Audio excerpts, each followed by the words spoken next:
All right, we are at Station 60 with engine 960, and the engineer Crispin is with us. We're going to be going riding with them today with the goal of this, watching traffic so you can see how you respond in an emergency situation. Just to help make you better, next time there's an emergency vehicle in the area, you know exactly what to do.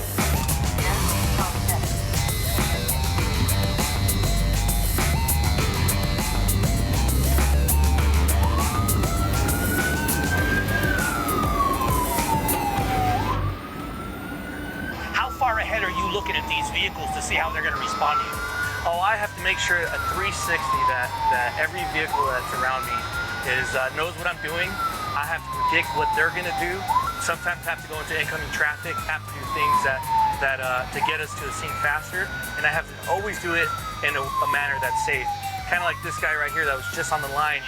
Sometimes they have to slow the truck, and this truck weighs so many pounds that it can be very difficult to get going again. So just having to make a stop just like that, we can add 30 to 20, 30 seconds on. And if I'm doing that 5-6 times in a call, well, it can add up 5 to minutes. Everyone in the fire engine is trained to call out if there's something that stands out. So if there's an angle that I'm not seeing, I'm trained.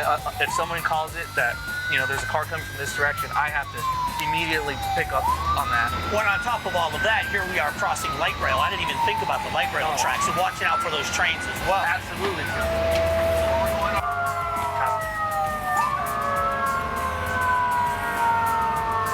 See, it's amazing that these cars aren't stopping. Right. I mean, that is absolutely amazing. So these people are doing the right thing on the left here. They're stopping where they should in the lanes of travel. That's a good way to stop there. Don't block the roadways. Absolutely. Okay.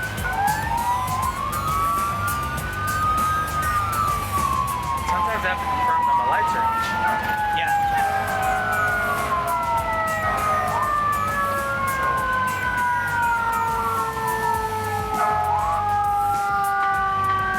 There's an example of someone there that moved to the left instead of moving to the right, thinking they were doing the right thing. Right.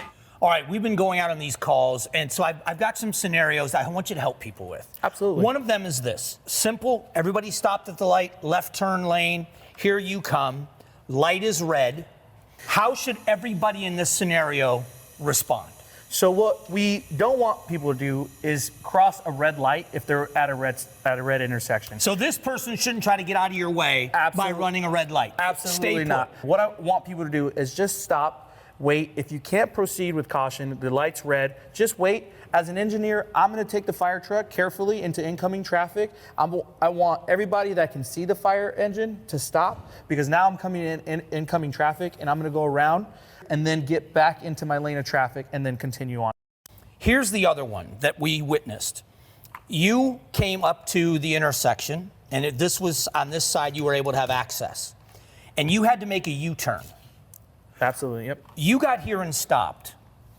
3 sets of cars proceeded, right, and you had to wait for them. Absolutely. They should have waited, correct? Absolutely. When a fire engine or emergency vehicle with lights and sirens gets to an intersection and they're waiting, they're requesting the right of way from everybody else. So I can't proceed to make a U-turn until I know for sure that these cars are going to stop. So whether this car is back here and I know that this car is going to stop, but I don't know for sure, and it takes its time to get to the intersection. I have to wait those 5 to 10 seconds till it makes a complete stop before I can safely proceed into the intersection and make a U-turn and back to the scene. And just to keep the point for everybody, this car may believe you're going to make a left turn. Absolutely. And then make a right.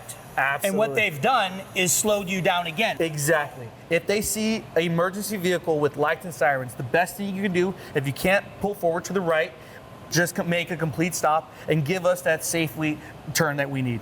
Unfortunately, another common thing that happens on our streets, car crash in an intersection. Same scenario, all 3 lanes are blocked with traffic going in that direction, stopped at a light or stopped for the crash. You're going to do what, and what should they be looking for and doing? Absolutely. So as an engineer, as I'm approaching a scene, I'm going to see what is possible. A lot of times, because of the car accident, there's might be car parts in the middle of the road. People cannot go forward. So in that situation, a lot of times I'm going to go into incoming traffic. I'm gonna clear the incoming traffic. I'm gonna want and expect the public to pull to the right or just stop completely, allow the fire truck to come in. And a lot of times I have to protect the scene. So that really means like cutting a car off. But what I'm trying to do is just protect the people that are involved in this accident and then our members who are gonna get off the fire engine. What should they be doing? Absolutely. So what we want is the other vehicles that are not involved in the accident, if they can proceed and make a right turn and leave the situation, if they're not part of the scene, leave. That's what we want. By going straight and not leaving the scene like what we're asking, that can cause another accident that we want to avoid. Didn't you have a scenario where a child drowned and you were able to save a life because you were able to get to the scene more quickly? Exactly. That happened last year, and I remember I was the engineer driving it and the paramedic. And while luckily I remember that scene getting to that, I couldn't get there fast enough. I know that this child needed CPR and I needed to be there. And luckily I remember that getting to that scene, and we had every green light. Everybody pulled over to the right and did what they needed to do. And luckily, because of that, the lifeguard did CPR. We continued doing CPR, and that child is alive today. And that's because everything just worked out how it should have been. Just pay attention, simple rules to follow, rules of thumb. You might be part of saving a life.